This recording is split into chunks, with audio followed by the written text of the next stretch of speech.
bonsoir. Merci d'être venus nous voir à Bordeaux. Merci, mesdames et messieurs, d'assister à cette présentation de la psychothérapie de Dieu chez Odile Jacob. Vaste sujet, une psychothérapie, et donc un patient très important, un patient considérable, un patient invisible, mais un patient présent, très présent. Boris Cyrulnik, vous n'aviez jamais parlé, vous n'aviez jamais fait la psychothérapie de Dieu, ni même tenté de la faire, même si vos patients, d'après ce que je sais, lors de vos nombreuses consultations, donc de consultations dans votre carrière, beaucoup de vos patients vous ont parlé de Dieu, mais je crois que vous ne saviez pas toujours vous adresser à eux sur ce sujet. C'était un peu un sujet délicat. C'était pas un sujet délicat, c'était pas un sujet. Puisque en psychiatrie, en psychologie, on nous apprenait des tas de choses, sauf que beaucoup de gens se font aider par Dieu. Alors nous, comme on avait un diplôme faisant croire qu'on était les seuls à pouvoir aider, vous pensez bien qu'on considérait Dieu comme un concurrent. Alors, mais en fait, cette idée, on aurait dû, j'espère qu'après ce livre, on enseignera aux étudiants que ça existe. Et qu'il faut que nous, psychothérapeutes, médecins, il faut qu'on en tienne compte. En fait, dans les premiers groupes de recherche sur la résilience, j'avais des amis, des collègues qui étaient très croyants. Et l'un, il y avait, je dis leur nom, c'était Michel Manciot, qui était professeur à Nancy, et Vanny Standel, qui était le directeur de l'Institut catholique de l'enfance à Genève, et qui nous disait, mais alors l'un des deux a eu de grosses épreuves, de grosses tragédies dans sa vie, et il disait heureusement que je suis croyant. Et moi j'entendais ça comme un témoignage, mais pas comme une réflexion. Beaucoup de patients ou de connaissances me disaient la même phrase, mais on n'avait aucune réflexion psychologique sur un phénomène profondément humain. Donc c'est en partant au Congo avec l'UNICEF, j'ai rencontré les enfants soldats, et c'était les petits garçons de 10 à 12 ans qui étaient tragiques, maigres, hagards, et tous ces petits garçons, il n'y en avait qu'un qui était mignon comme tout, il ressemblait à mon petit-fils avec des fossettes, sauf qu'il avait la peau noire, mais c'était mon petit-fils en noir.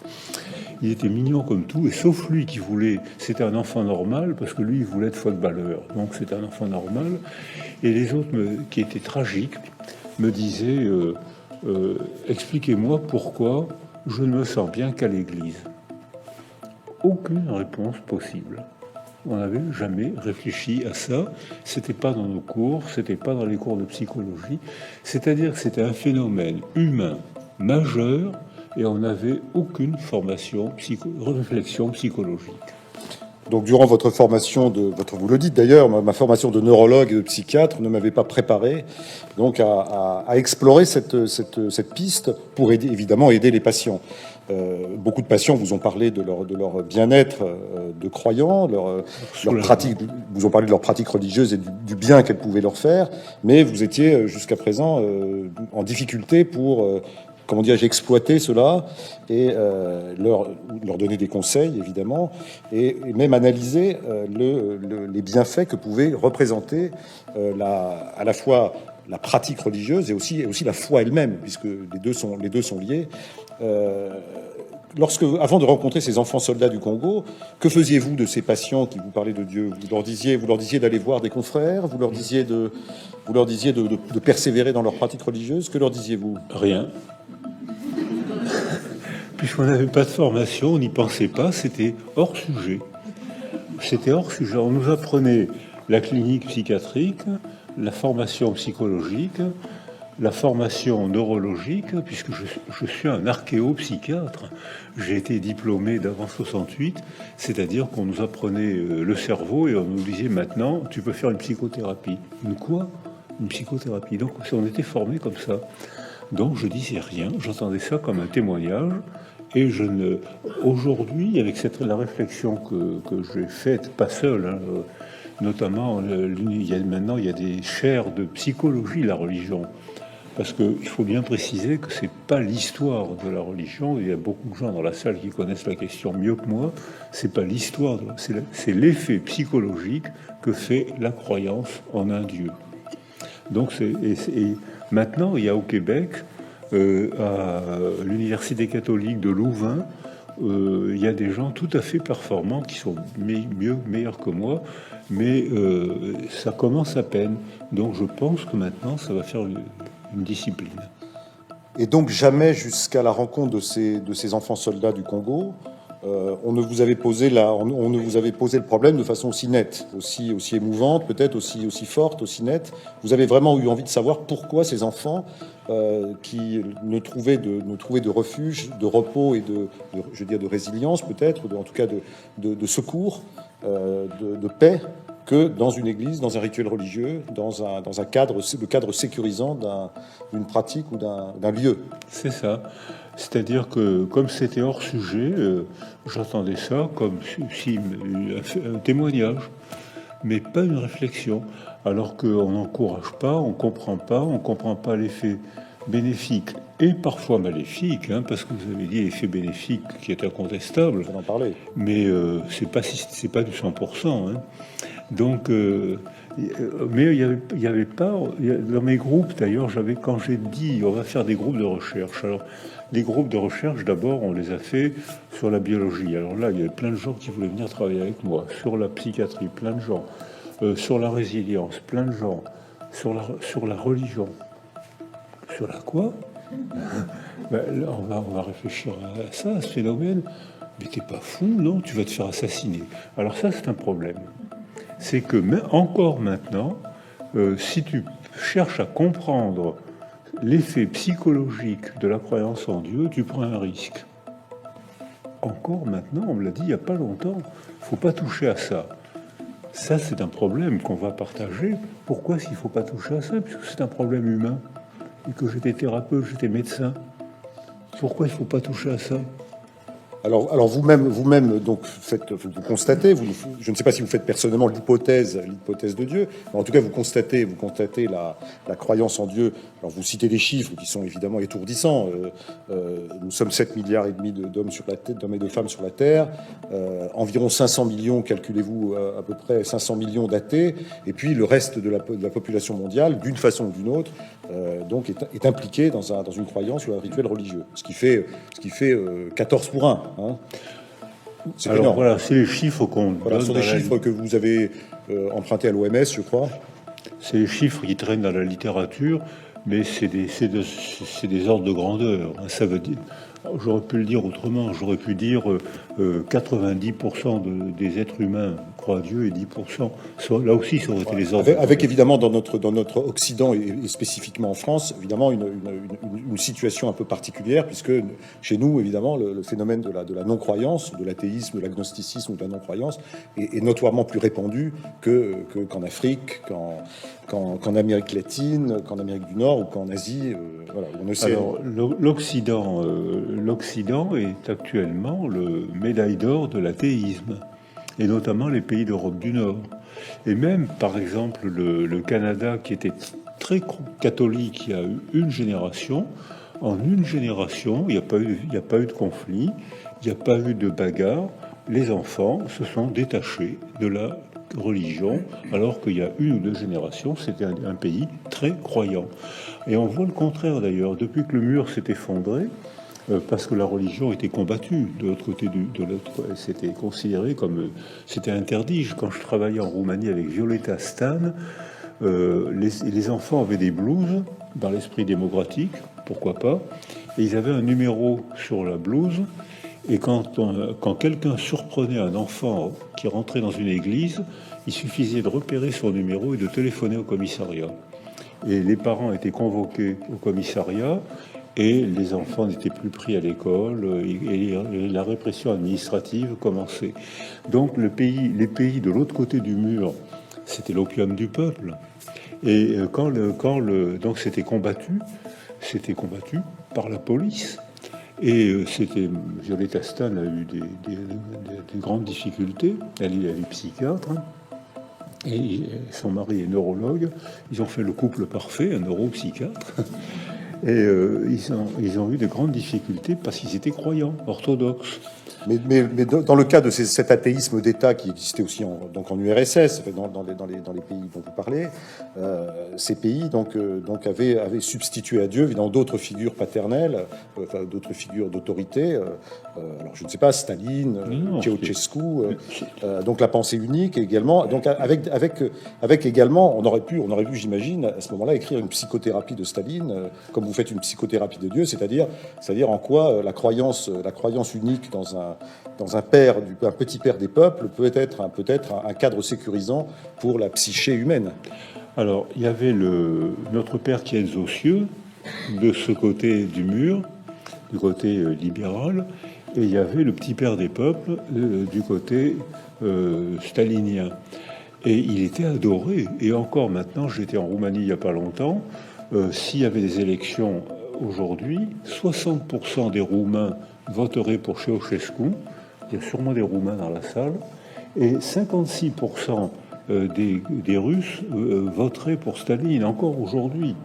C'est-à-dire que c'est pas tout blanc, tout noir. C'est-à-dire que c'est des nuances. Alors, je pense qu'on a besoin de références.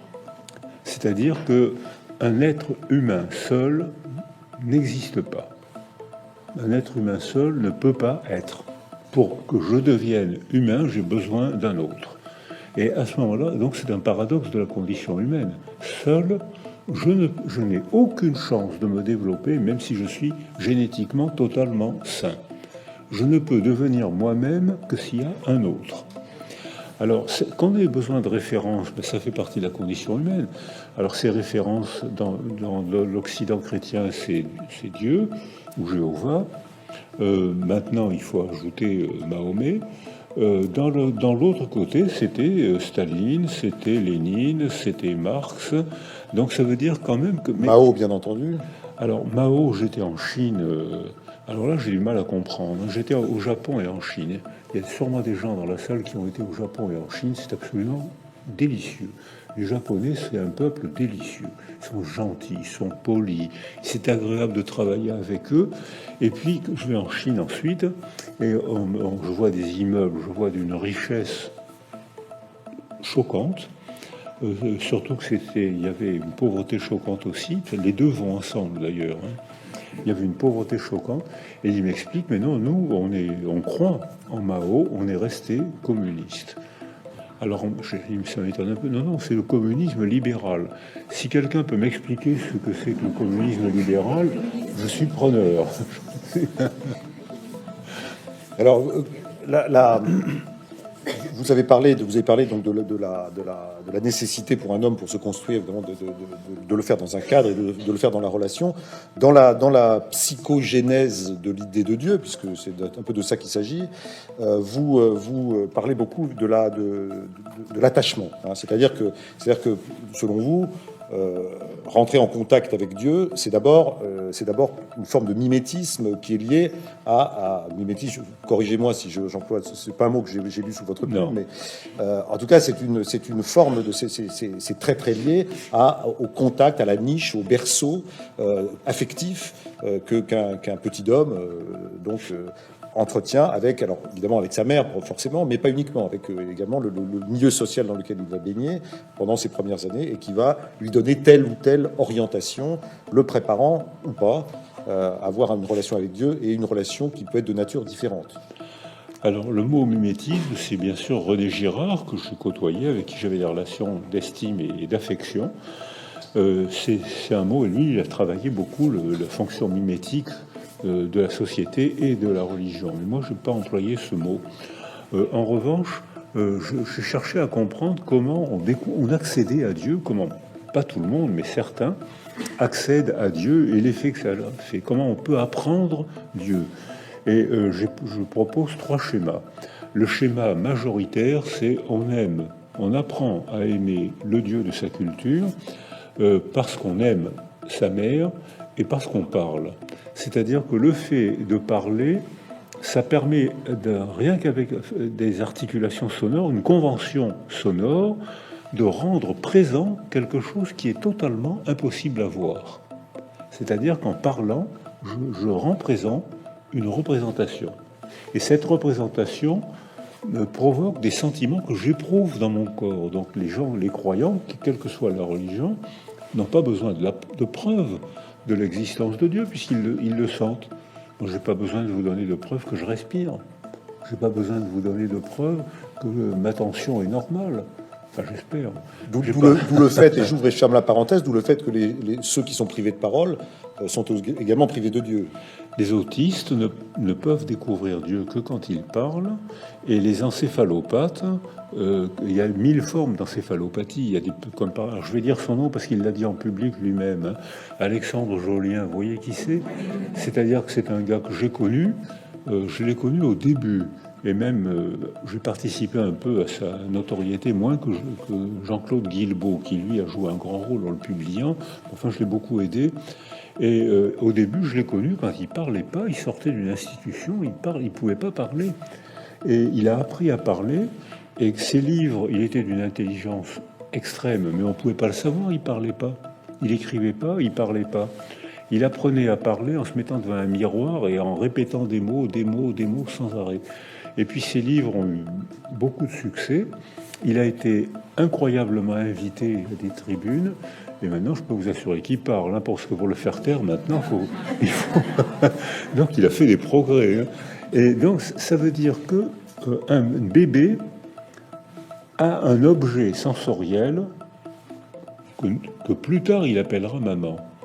Mais au début, aucun bébé ne parle le jour de sa naissance, sauf Pantagruel, qui, à peine né, s'est écrié « à boire, je veux du bon vin ». Mais à part Pantagruel, aucun bébé ne parle le jour de sa naissance. Il faut attendre. Et à ce moment-là, il y a un géant sensoriel, que plus tard il appellera maman, qui le sécurise et qui l'invite à sortir de lui-même.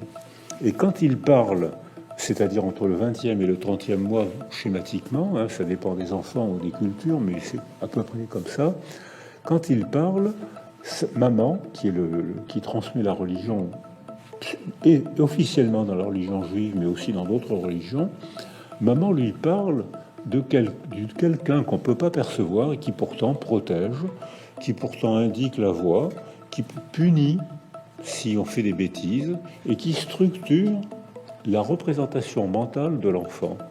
Donc l'enfant apprend à aimer le Dieu qu'aime sa mère. Donc c'est par affection qu'on apprend qu'on s'imprègne du Dieu de maman, puis ensuite de son foyer, puis ensuite de son quartier, puis ensuite de sa culture.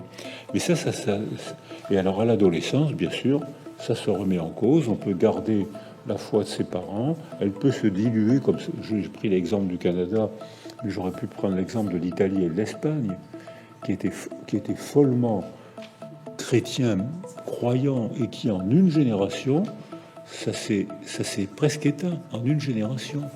Alors ça peut évidemment, ça peut s'expliquer.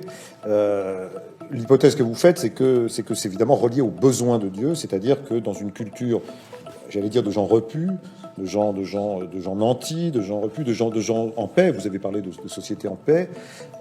Finalement, la demande de Dieu, le recours à Dieu, la transaction aussi avec Dieu est moins nécessaire. Et donc, elle devient secondaire. Elle ne s'absente pas, elle ne disparaît pas, mais elle devient secondaire pour une majorité de gens. C'est bien comme ça qu'il faut voir les choses. Alors, alors il y a 3 schémas. Il y a le premier schéma, on apprend à découvrir, on apprend à rencontrer Dieu parce qu'on aime maman, parce qu'on appartient à une culture.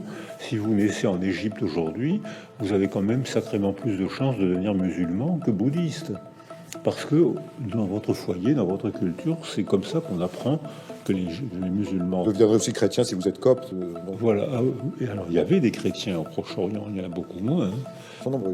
Enfin, en Égypte, ils sont 10% de la population. Enfin, mais ils étaient combien il y a 10 ans c'est en Égypte qui reste le plus nombreux. Enfin, c'est pas exactement notre sujet, mais c'est pas notre sujet. Voilà. Enfin, mais continuez sur ce que vous disiez sur l'attachement et Alors là, c'est l'attachement. Voilà, c'est un attachement délégué. Partager, aimer le Dieu de maman, c'est faire une déclaration d'amour à maman, puis ensuite papa, puis ensuite etc. Alors ça, c'est pas tellement un besoin, ça c'est le besoin qu'on a tous de s'attacher, puisque on sait maintenant qu'un enfant privé d'attachement arrête tous ses développements psychologiques, affectifs, neurologiques. C'est-à-dire qu'un enfant privé d'attachement, son cerveau s'altère. Et ça, c'est pas une vue de l'esprit, c'est-à-dire que maintenant on le photographie en neuroimagerie, en scanner, on photographie qu'un enfant privé de liens affectifs a une atrophie des 2 lobes préfrontaux et des 2 circuits limbiques, c'est-à-dire les circuits de la mémoire et des émotions. Donc c'est pas une vue de l'esprit. On le photographie et même, quand on est spécialiste, on mesure l'importance de l'altération. Mais on peut mesurer aussi les facteurs qui permettent la résilience, c'est-à-dire la reconstruction du système nerveux qui a été abîmé par la privation affective. Donc c'est tout à fait important d'aimer maman, d'aimer le Dieu qu'elle aime, d'aimer l'homme qu'elle aime, qu'elle appelle papa. Statistiquement, c'est le père, mais c'est pas 100%. Donc ça veut dire que ça fait partie, ça structure l'affectivité et ça solidarise le groupe. Donc on n'a pas, c'est le besoin, on le ressent pas comme un besoin, c'est pas une urgence. Voilà, j'ai mal dit, c'est pas une urgence. Ça vient en soi comme ça, parce que alors quand le mur s'est effondré, il y a eu un retour de Dieu urgent en Pologne. Et il n'y a pas eu de retour de Dieu en Tchécoslovaquie. C'est le pays le plus athée d'Europe. Hein, qui est un des pays. La Tchéquie aujourd'hui, puisque là. Oui, la Tchéquie. Voilà. Mais le plus athée d'Europe, c'est le Danemark. 14% des Danois pensent qu'un Dieu existe. 14%. Les Tchèques, ça doit être 17%. J'ai pas le temps de lire mon livre, je suis tellement... Et alors les autres, Boris Cyrulnik, sont dans une sécurité affective, sociale, politique, psychologique, telle que aucun besoin de recours sécuritaire à un Dieu qui les cadre, qui les rassure, auquel il pourrait poser des questions et duquel il pourrait obtenir des réponses, n'est nécessaire. Alors, c'est fluctuant. Alors ça, la structure religieuse est fluctuante et la structure des croyances est fluctuante aussi. La preuve, c'est que tous les croyants disent il y a des moments où je doute, il y a des moments où j'ai moins besoin de Dieu, il y a des moments au contraire où j'en ai très besoin. On en a tous besoin après un deuil. Quelle que soit notre religion, il n'y a pas une seule culture sans rituel du deuil. Après, quand ça m'est arrivé il n'y a pas longtemps, où j'ai perdu une amie que je connaissais depuis qu'on était étudiant, et elle est partie. Elle était chrétienne orthodoxe. J'ai heureusement qu'il y avait ce rituel, parce que j'aurais été très malheureux qu'on ne lui dise pas adieu. Adieu. Or, comme elle était... Heureusement... Alors, il y avait aussi... Je m'occupais d'un centre, Château-Vallon, un centre culturel, et une employée a perdu son fils de 30 ans. Donc, je connaissais pas le fils. Moi, j'étais pas touché, j'étais touché parce que c'était le fils d'une employée. Donc, pour la soutenir un peu, j'ai été à l'enterrement du fils. Les parents étaient bien sûr terrifiants à voir, tellement ils étaient malheureux. Et puis, j'ai dit des bêtises, mais j'étais pas touché. Et puis, 3 chanteurs corses sont arrivés. Méfiez-vous des Corses. Ils ont un tel talent qu'ils ont chanté a cappella. Tout le monde s'est mis à pleurer. Et le fait de pleurer, ça a soutenu les parents qui étaient affreusement malheureux, bien sûr. Mais comme on pleurait tous en même temps, même moi qui je connaissais pas ce gamin, je le connaissais pas. Et ils m'ont vu avec les larmes, mes larmes les ont soutenues. On a inventé un rituel spontané, parce qu'il y avait une église, parce que pour mon ami, il y avait un rituel orthodoxe. Alors les orthodoxes, au point de vue opéra, ils font fort. Hein. Là, vraiment, alors là, les couleurs, les chants, les encens, c'est magnifique. Là, ils n'ont pas peur d'être discrets. Hein. Il y a d'autres... Mais c'était beau. Et surtout, c'était un besoin... Mais c'était pas une urgence.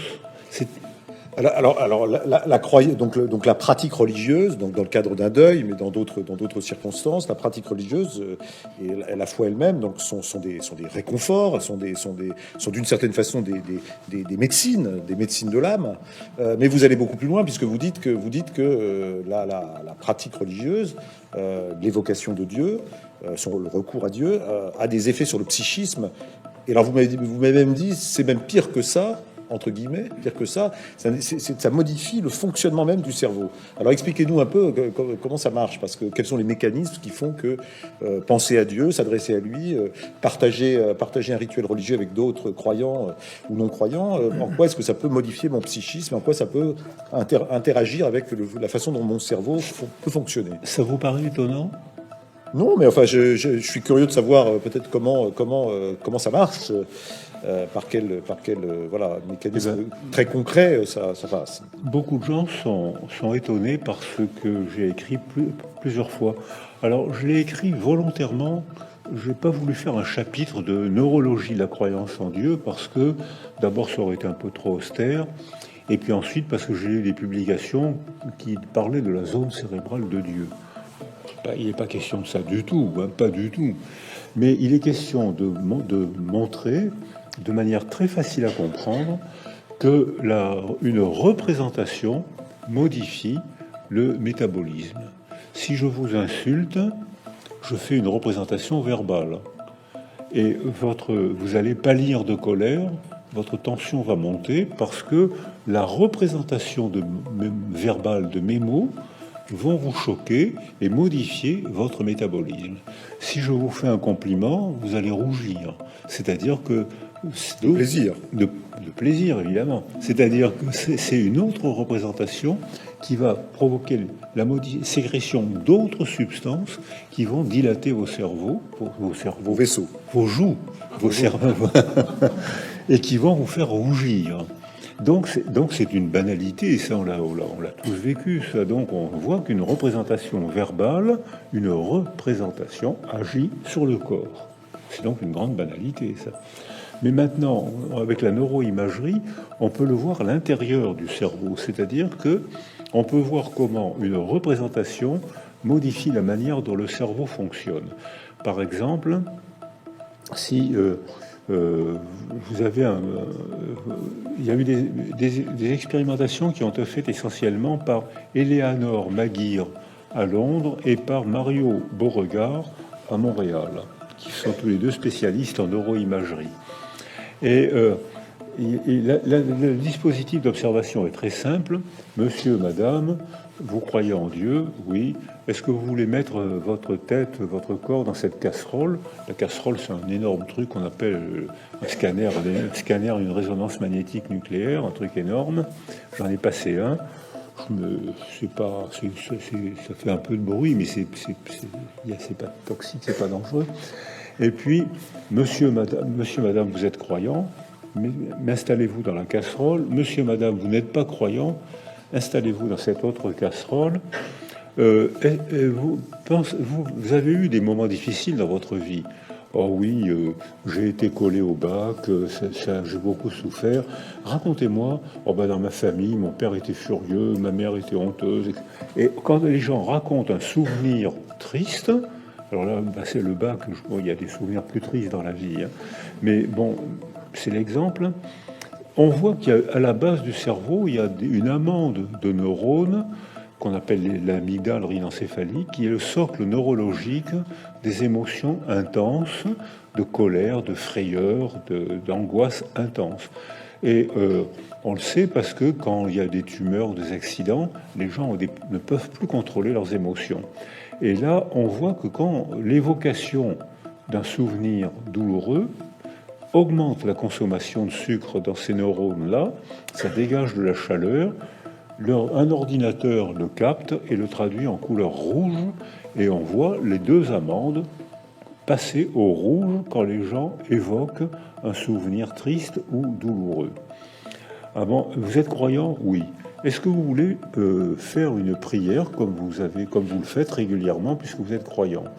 Alors les gens, ils sont toujours la tête dans la casserole et ils se mettent à prier. Alors s'ils sont chrétiens, ils se mettent à prier.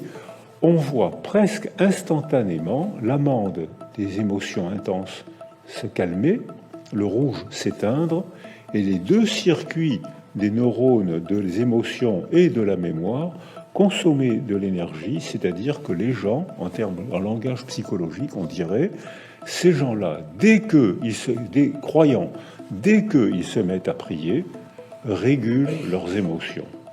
Leurs émotions insupportables, douloureuses, angoisse, colère, haine, dès qu'ils se mettent à prier, hop, ils se mettent à les réguler. Et s'ils prient régulièrement, ça finit même par modifier la structure cérébrale, puisqu'on voit que les neurones de ces deux circuits limbiques s'hypertrophient. Monsieur, madame, vous n'êtes pas croyant? Oh ben non, alors la phrase que j'ai souvent entendue, j'ai été élevé chez les bons pères, alors maintenant, ne me parlez plus de religion. C'est une phrase que j'ai souvent entendue. Il y a beaucoup de gens qui le savent. Il y a beaucoup de gens qui l'ont prononcé, cette phrase, dans la salle. Avouez. Donc, vous n'êtes pas croyant, vous n'êtes plus croyant. Est-ce que vous voulez bien? Alors, les gens mettent la tête dans la résonance magnétique. Quand vous étiez enfant, vous étiez élevé chez les bons pères, oui. Vous vous rappelez les prières? Ben oui. Alors, est-ce que vous voulez faire une prière? Ils font une prière. Le cerveau s'en fout éperdument. Il ne réagit pas s'il n'y a pas d'émotion. Il n'y a pas d'émotion. Il ne réagit pas.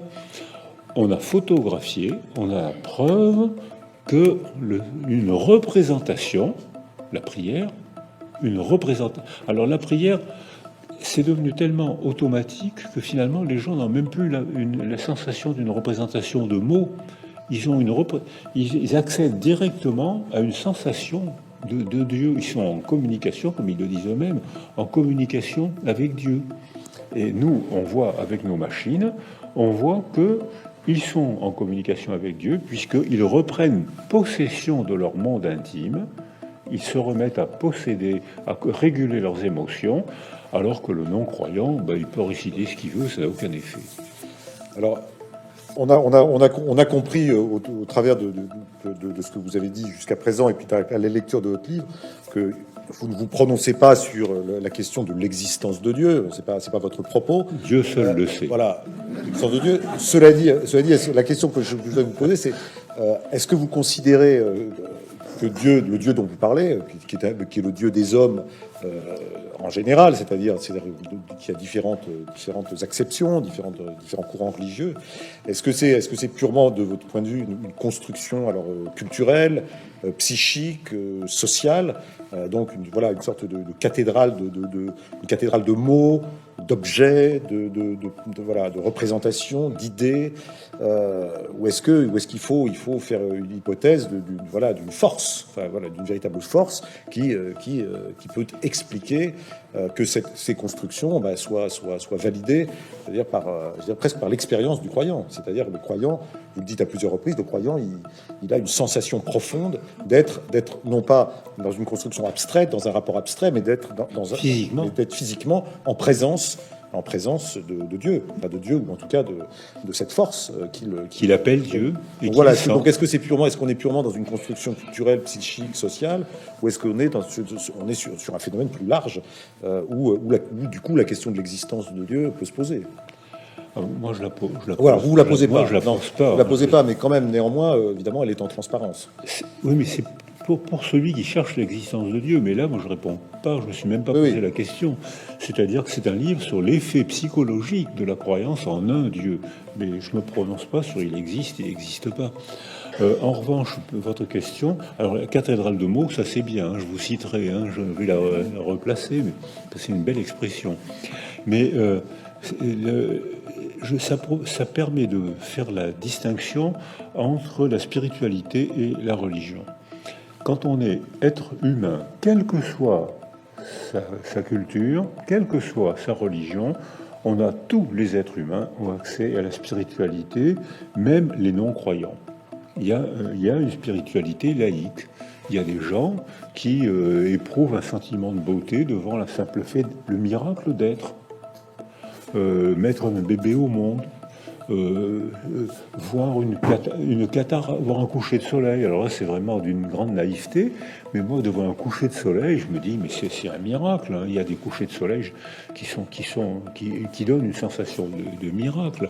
Donc, je pense que nous, êtres humains, on a inévitablement un jour un sentiment de spiritualité. Quelque chose, c'est incroyable qu'on soit sur Terre. C'est pas possible, c'est incroyable. C'est incroyable qu'un bébé arrive au monde. Et en plus, si vous saviez comment on fait les bébés, ça, alors, c'est vraiment incroyable qu'on arrive à faire des bébés avec une méthode aussi archaïque. Alors, donc on arrive toujours. La religion, c'est différent, puisque les cultures donnent forme à ce sentiment de spiritualité, de transcendance, au-dessus de la condition des hommes, au-dessus de la délation, au-dessus de la condition des hommes.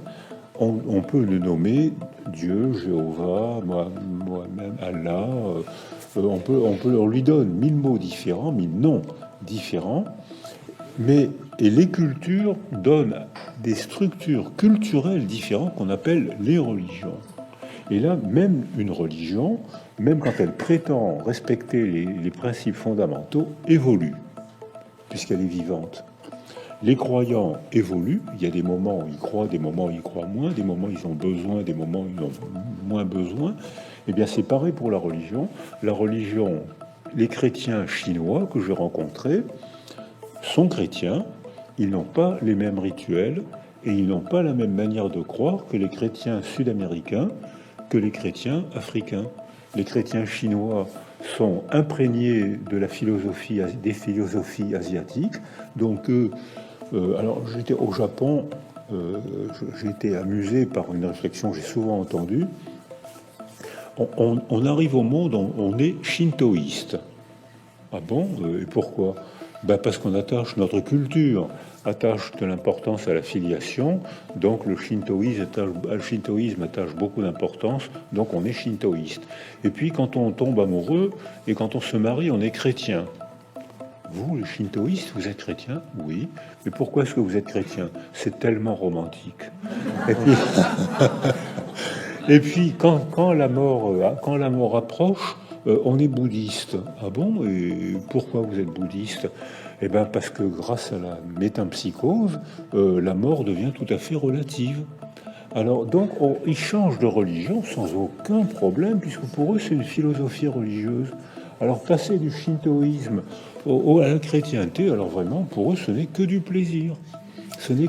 Alors c'est pour ça qu'on voit à Paris, je ne sais pas comment c'est à Bordeaux, mais à Paris, vous avez des cargaisons de Japonais qui viennent se marier avec des voiles blancs de 3 mètres, il y avait des photographes, parce que ils viennent connaître leur moment chrétien romantique, parce que c'est la religion la plus romantique à leurs yeux. Et alors que quand on voit le catholicisme en Amérique du Sud, alors là, c'est la samba. C'est-à-dire que tout de suite, c'est l'extase. Il y a des processions magnifiques avec des flambeaux, avec des vêtements coloriés. C'est vraiment l'esprit sud-américain a imprégné la religion catholique. C'est-à-dire qu'ils sont chrétiens, mais chacun d'une manière différente. Vous êtes un savant occidental, donc vous avez grandi.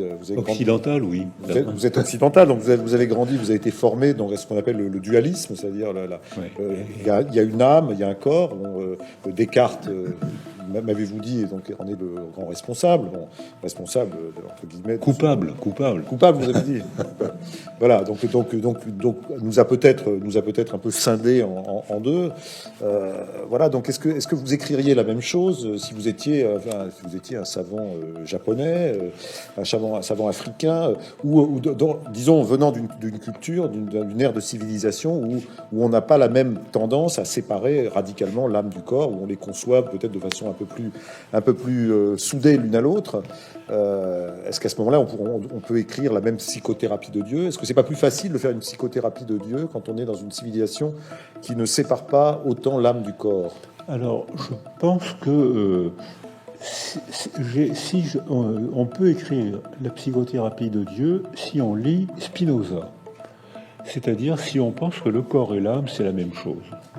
Le corps est sacré, il produit l'âme qui modifie le corps. C'est amusant ce que vous dites, parce que Frédéric Lenoir, que je ne voulais pas citer, vient de publier un livre sur Spinoza.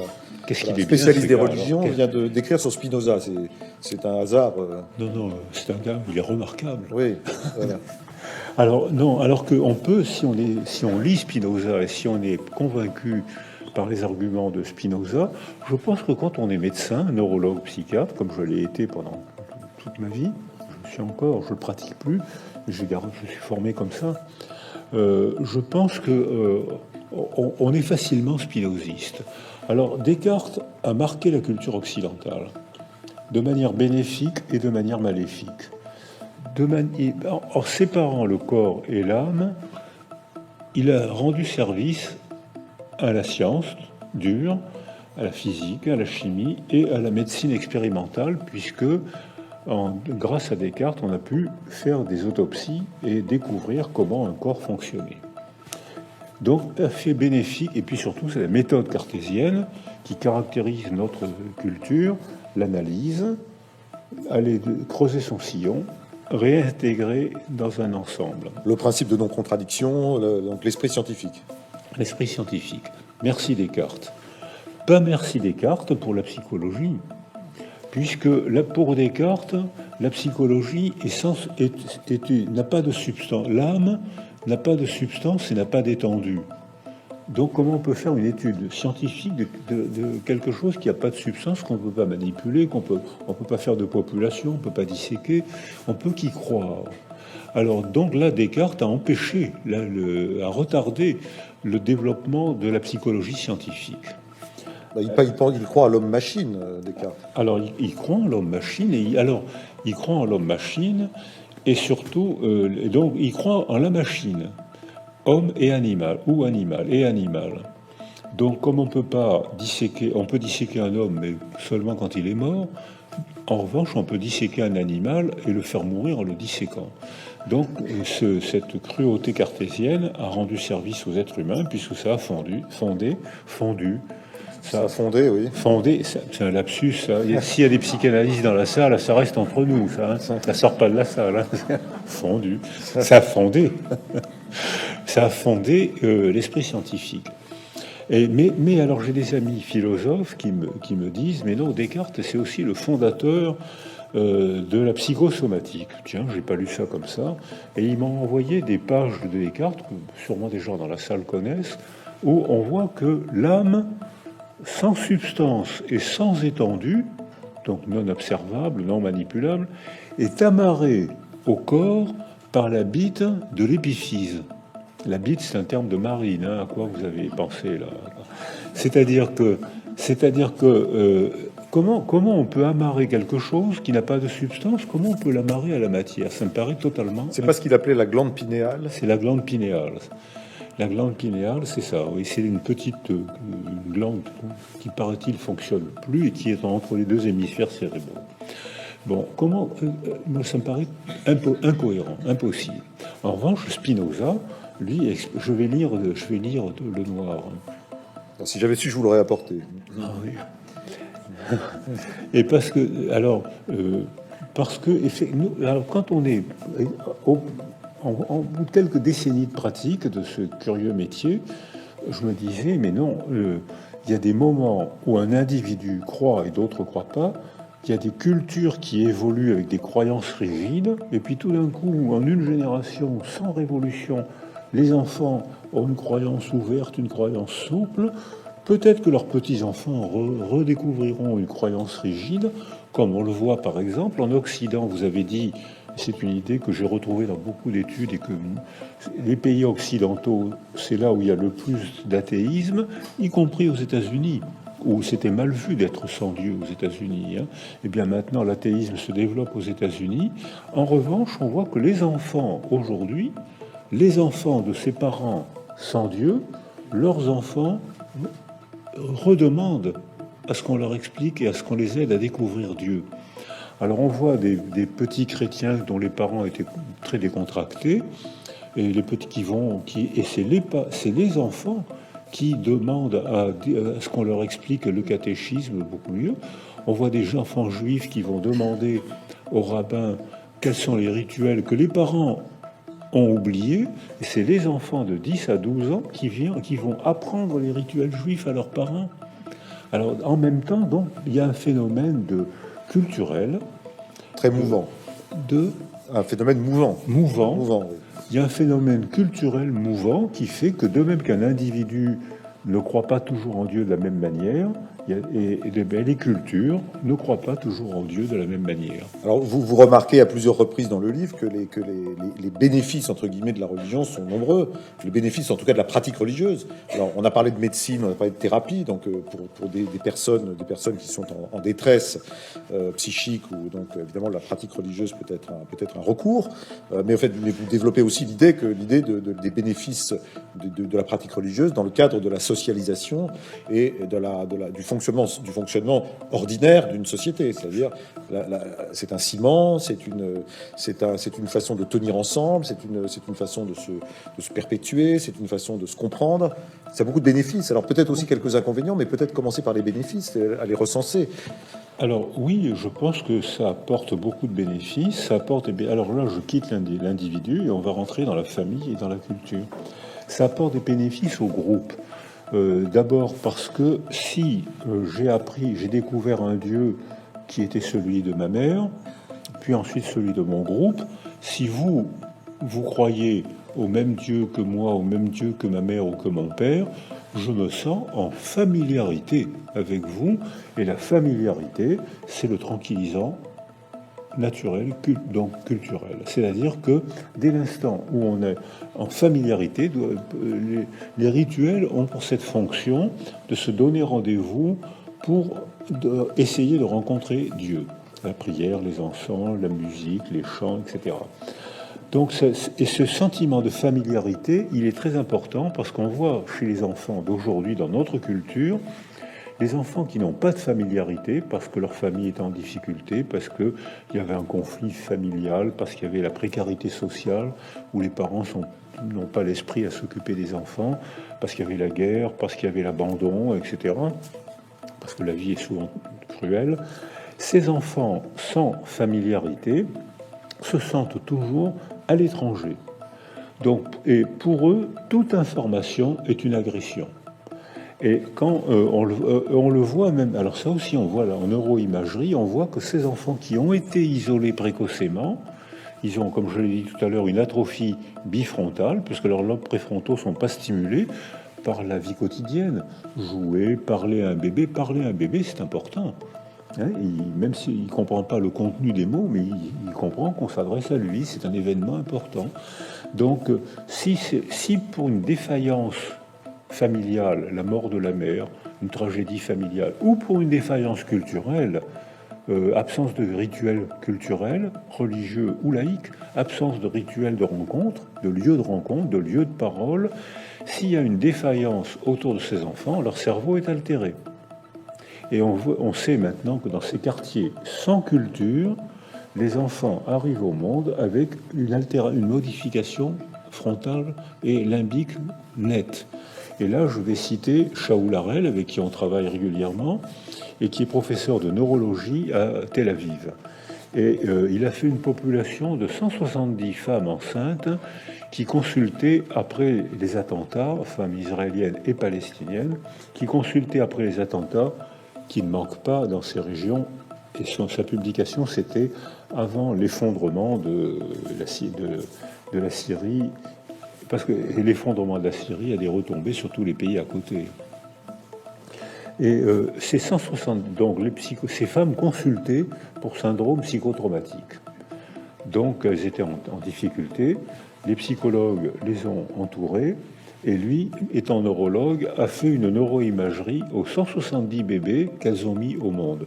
Tous ces bébés avaient des altérations cérébrales. Si on laisse ces femmes et ces bébés seuls, ces altérations cérébrales durent. Si on entoure ces femmes et si on entoure ces bébés, on a un facteur de résilience. C'est-à-dire que les neurones se reconstruisent. Parce que le cerveau dépend de la structure du milieu. Et la structure du milieu, elle est d'abord affective, puis verbale, puis culturelle. Alors autant dire qu'un milieu religieux, c'est-à-dire je sais pas, une mosquée, une église, une synagogue, mais surtout tout ce qui se passe autour, tous les rituels, les rencontres familiales, les chants, les rituels, les danses éventuellement, toute la sensibilité, la sociabilité qui s'organise autour de la pratique religieuse, c'est un bain extraordinaire pour un développement neurologique. Voilà, ça commence comme ça. Et l'attachement, ça commence comme ça. Alors c'est le point de départ de l'attachement, c'est ce que vous venez de dire. Donc si un enfant a autour de lui tout ce que vous venez de dire, alors il y a des maladies génétiques, mais enfin c'est une naissance sur 30 000. Donc là, on peut dire que pour ainsi dire, un enfant, sauf pour ses tragédies familiales, une maladie génétique, un enfant qui arrive au monde a tous les potentiels d'un être humain. Si autour de lui, sa famille et sa culture sont structurées par ce que vous venez de dire, les chants, les rencontres, les paroles, les rituels familiaux, rituels l'église, la mosquée, rituels sociaux, dès l'instant où il y a une structure autour de l'enfant, il a tout pour se développer. Vous avez parlé de la situation du Proche-Orient. Est-ce que vous n'êtes pas frappé par le fait que toutes les minorités qui ont été donc opprimées qui le sont toujours, et qui sont souvent exilées de leur village, chassées, obligées de partir à l'étranger, finalement parviennent souvent à se restructurer autour de rituels religieux, que les familles tentent en tout cas de conserver des liens religieux, et que lorsque des groupes se reconstituent à l'étranger, parfois ils se réorganisent autour d'un lieu de culte. Est-ce que c'est pas un comportement naturel et bénéfique que ces minorités trouvent dans la pratique religieuse, et en tout cas dans les rituels de proximité familiale et sociale et religieuse, donc un grand secours? Alors, on a fait des études, notamment Rachid Benegadi, au centre Minkowska, a fait des études qui répondent à votre question. J'y ai participé, l'OMS a fait beaucoup d'études, et Norman Sartorius a fait beaucoup d'études pour répondre à votre question. Tout dépend des structures, tout dépend si l'exil, si l'émigration est souhaitée. C'est un stress parce qu'on change de langue, on change de pays, on change de rituel. On n'a pas appris les rituels de présentation, on n'a pas appris les rituels de politesse. Donc c'est un stress et c'est une victoire. Donc l'émigration souhaitée est un épanouissement. Comme les jeunes maintenant qui vont faire des études à l'étranger, ils ont peur, ils stressent, et quand ils reviennent, ils parlent de langue, et ils ont été plus forts, ils ont appris, ils ont remporté une victoire, ils sont fiers d'eux. Ils ont été stressés. Si l'immigration est forcée, ce qui est le cas le plus souvent au Proche-Orient à cause de ce que j'appelle le fracas du Proche-Orient, ils sont chassés de leur pays, ils sont chassés de leur maison, ils ont des morts, ils ont des traumatismes, ils sont exploités et agressés pendant le voyage, ils sont souvent pillés pendant le voyage, et ils ne sont pas toujours bien accueillis là où le hasard de la migration les amène. Même les Syriens qui arrivent au Liban ne sont pas toujours bien accueillis par les Libanais, alors qu'ils sont quand même très proches l'un de l'autre. J'étais au Liban il n'y a pas longtemps, c'est un pays que j'aime beaucoup, la Syrie, qui était un pays merveilleux. J'emploie l'imparfait avec le cœur serré, parce que c'était un pays merveilleux, la Syrie. Aujourd'hui, je pense que j'ai peur qu'on ne le dise plus, mais j'espère pas. Enfin. Or, même dans ces deux pays proches, les Syriens sont mis dans des camps de toile grâce à l'ONU, avec des hommes en armes. C'est-à-dire que là, comment voulez-vous qu'ils s'intègrent ? Il y a les camps palestiniens ne se trouvent que dans les pays arabes, avec des hommes en armes qui les empêchent de sortir des camps. Comment voulez-vous qu'ils s'intègrent ? C'est-à-dire que là, on voit que quand l'immigration est faite, quand l'immigration est faite, et quand l'accueil est fait dans des camps, ce sont instantanément les processus archaïques de socialisation, c'est-à-dire la loi du plus fort, la violence. Alors, et c'est ce qu'on voit dans ces pays. Or, quand ces groupes de migrants qui s'adaptent le moins mal sont ceux qui conservent des structures culturelles, et je mets la structure religieuse parmi les structures culturelles, c'est-à-dire qu'ils se retrouvent, mais c'est vrai pour les Occidentaux aussi, ils se retrouvent pour la prière de leur culture, pour la solidarité du groupe, pour le sentiment d'appartenance que provoque le fait de partager une même religion, ça crée un sentiment d'appartenance. Je me sens en sécurité avec toi puisqu'on partage le même Dieu et les mêmes rituels. Et on voit que dans ces groupes-là, l'intégration se fait plus facilement que dans les groupes mis dans des camps. Dans les groupes mis dans des camps, il n'y a que de la violence. À Calais, il y avait comment voulez-vous qu'ils s'intègrent s'ils sont mis dans des camps, gardés par des gendarmes ou gardés par l'armée. Le Liban est un pays que j'aime beaucoup. J'ai vu les camps palestiniens, il n'y a pas longtemps, avec l'armée qui les empêchait de sortir des camps. Comment voulez-vous qu'ils apprennent? Alors, comment ils peuvent pas? Donc, ils sont prisonniers. Et là, c'est la violence. La violence devient une valeur culturelle, processus archaïque de socialisation. Alors, on sait que maintenant que Michel Tousignan, qui savait que vous poseriez cette question aujourd'hui, a fait une étude sur les Indiens qui ont été chassés du Pérou par un dictateur. J'ai oublié son nom parce qu'il y a une cascade de dictateurs. Et il y a un magasin de Pérou à Bordeaux avec de jolis. Oui, la maison du Pérou, rue Saint-Rémy. La maison du Pérou, il y a de jolies choses. Et puis, une partie de cette population exilée va très loin. Et une autre population oublie, est mise dans des camps, et oublie les rituels de leur culture, rituels laïques, rituels culturels, les danses, les pitreries, les fêtes laïques, et oublie les rituels religieux.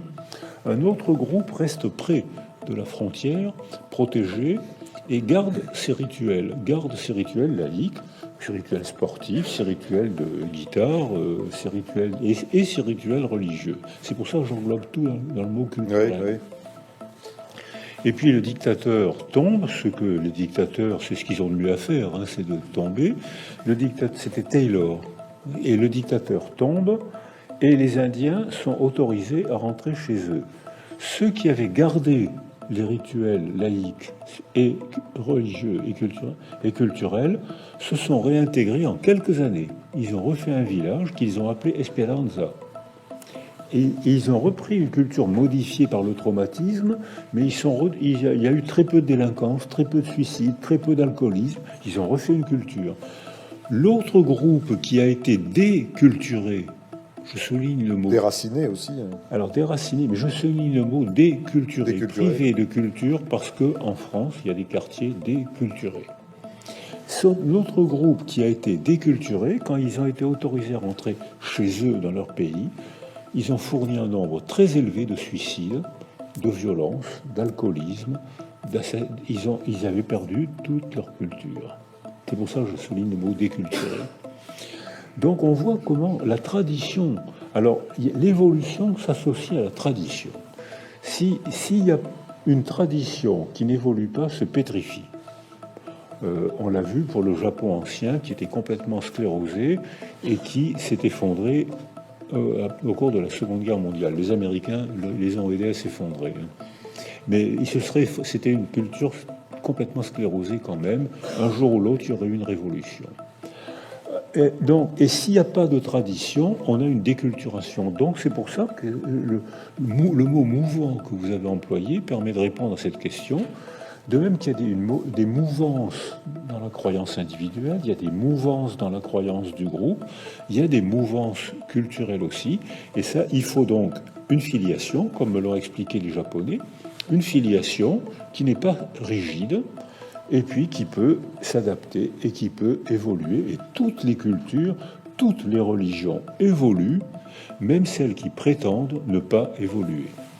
Boris Cyrulnik, après avoir mené cette grande enquête sur Dieu, sur sa psychothérapie de Dieu, est-ce que vous aimeriez recommencer une carrière de façon plus complète, plus riche peut-être, au contact de vos patients? Vous sentiriez que vous pourriez leur apporter davantage Voilà. De clés? C'est ça exactement.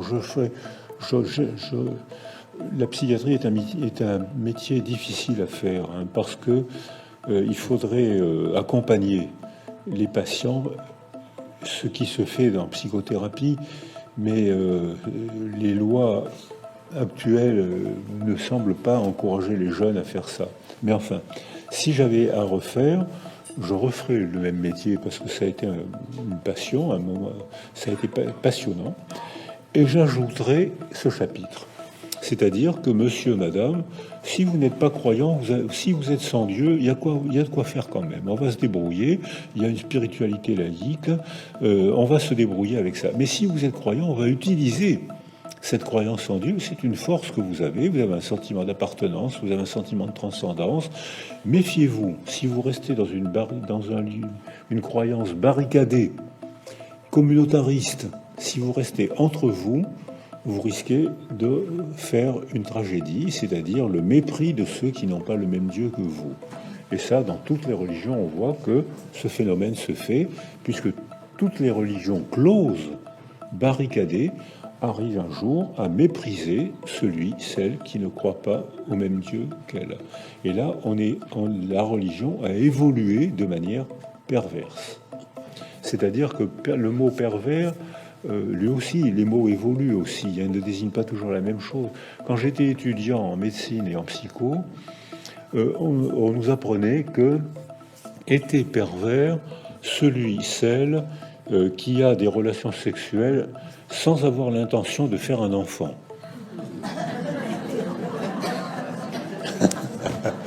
Donc, succès garanti. Qu'est-ce qu'il y a comme pervers à Bordeaux, hein? Alors maintenant, le mot perversion, bien sûr, a évolué, a changé de signification. Et là, c'est une définition que je partage. Et appelé pervers celle qui vit dans un monde sans altérité, qui vit dans un monde sans autre.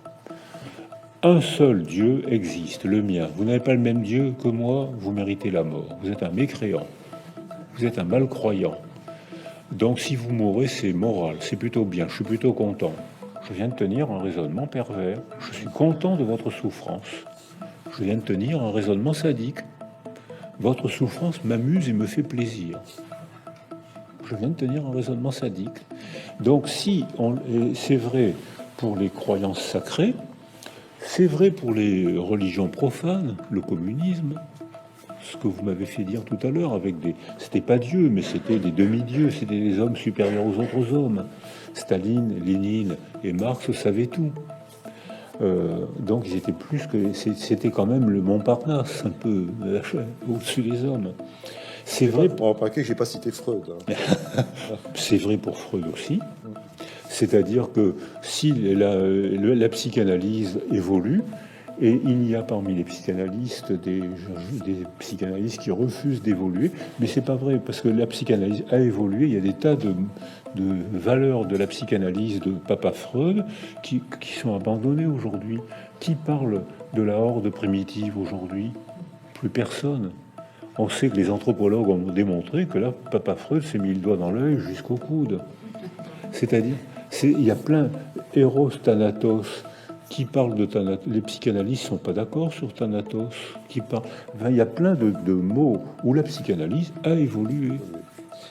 On en parlait la semaine dernière, il y a 15 jours, avec Elisabeth Roudinesco, qui est venue présenter ici même un dictionnaire amoureux de la psychanalyse. Cela a été dit. Je vais clore les débats, vous permettre donc à remercier d'abord Boris Cyrulnik pour cette intervention.